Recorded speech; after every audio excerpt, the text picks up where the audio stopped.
for my girlfriend is the one who had her daughter removed, who was 9 years old, that she had raised for 9 years. So let's say it's been over a year now, and she's never been able to give her side or tell her story, not one time.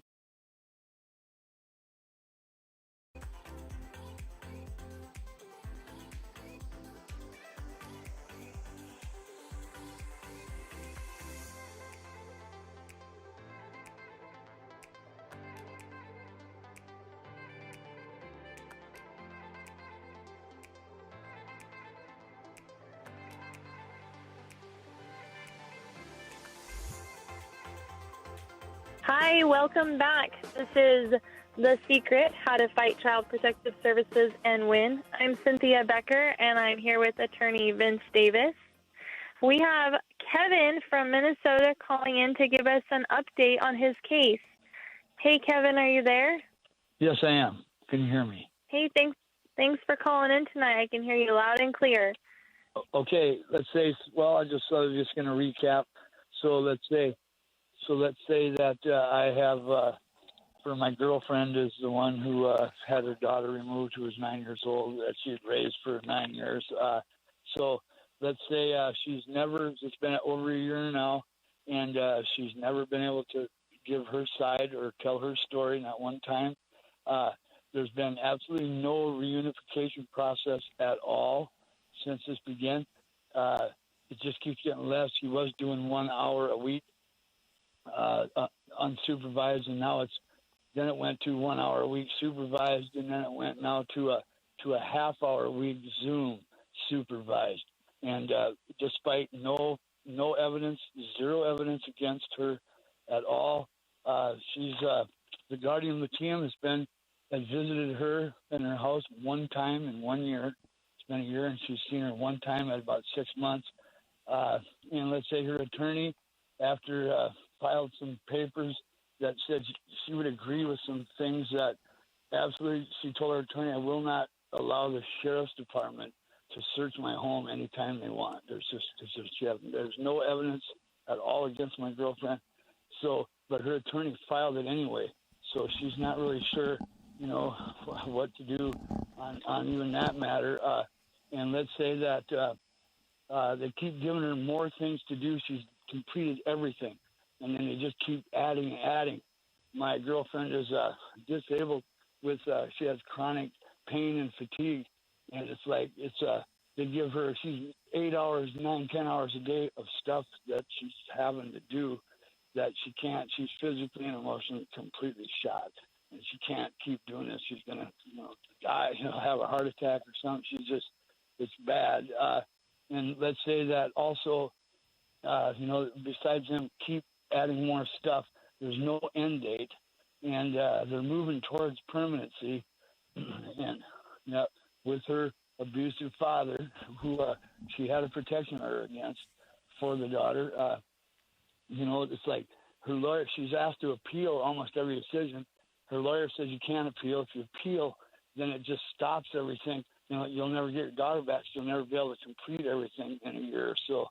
And, and my girlfriend doesn't lie. She's not a drug addict or alcoholic, never has been. But yet, in order to complete treatment that they made her go to, she had to lie and say that, I was an addict or whatever. Otherwise, they won't let her graduate, which means she wouldn't comply.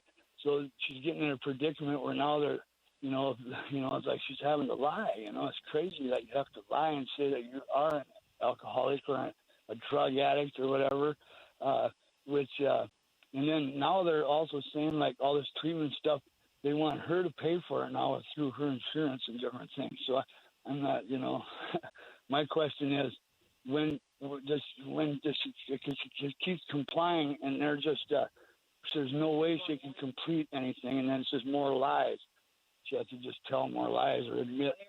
And her lawyer doesn't do anything. Her lawyer should have had her daughter back 72 hours, and it didn't happen.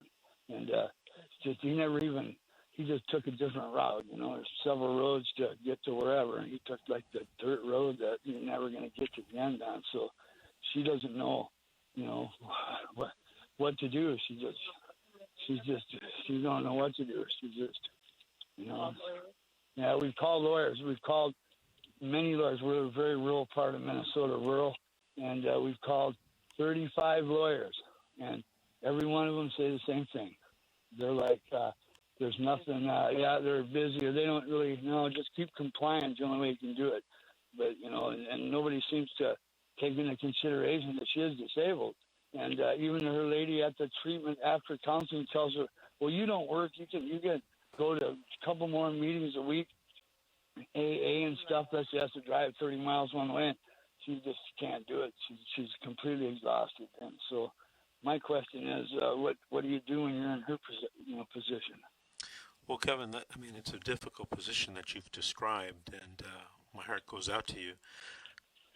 I think what you should do, or what she should do, is that she should still let her fingers do the walking and start calling attorneys, all over Minnesota, just not in your area. But, especially, that's where we've heard. Where they say you need to find a lawyer that's more in your area. That's what lawyers like in Minneapolis or whatever, about 2 hours from Minneapolis, and they're like, 3.5, I should say, and they're like, find an attorney closer. But the attorneys around here, they just say keep complying or whatever, and and the county attorneys. Kevin, yep, I'm trying to answer your question. You need to keep calling. You told me you called 35 people. I'm gonna give you a quiz. If you've listened to past shows, how many times did 50? Right. 50. You're still 15 short.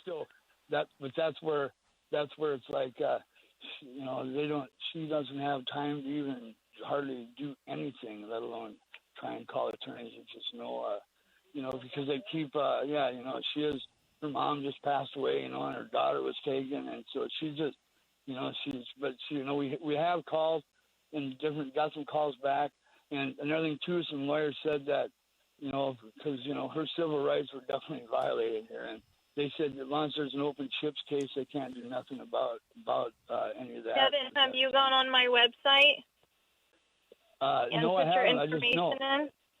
Yeah, no, we're going to do that as soon as we get done here. We just been waiting, so that's what she's going to do. She's sitting right next to me, so she would talk.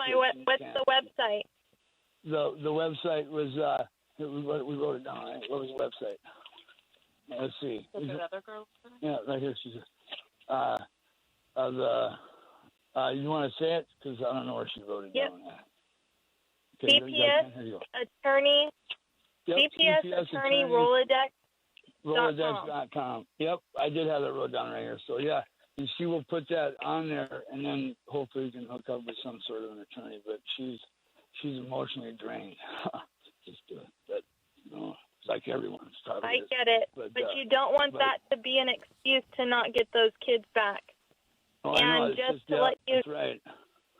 You have to remember, not only am I and was I disabled as well, and completely disabled, and I'm talking tubes coming out of my stomach, a feeding tube and a drainage 2 minutes, tube, and so on and so forth. I was working 3 jobs at the time and still looking for an attorney. So you have to do the work, or they'll just use those excuses against you. Yep. Another thing, like as for my girlfriend having to lie, and say, about, it's just ridiculous that she would have to, otherwise the treatment place says, hey, you can't graduate, and then you're not complying if you don't admit that you're like a drug addict. She's never done it. She's not. It's just completely made up story about her. And so, I don't know what, because I know they continually build a case against you out of things after the fact, and that's so, so just not sure. She doesn't, she's not quite, she goes to church a lot more than I do, so to speak. So let's say she doesn't like lying, and it does, and so it's, it's just 1 minute. If you're supposed to, if that's what you have to do, is that what you're saying? Probably you have to lie. I mean, it's just no. We're not saying that. Kevin, I want you to make those calls. I want you to call me back in a couple of weeks. Give us another update. But I want to thank you for calling and thank you for listening. We're going to move into our last break of the evening here. This is The Secret, How to Fight Child Protective Services and Win. We'll be back after these messages.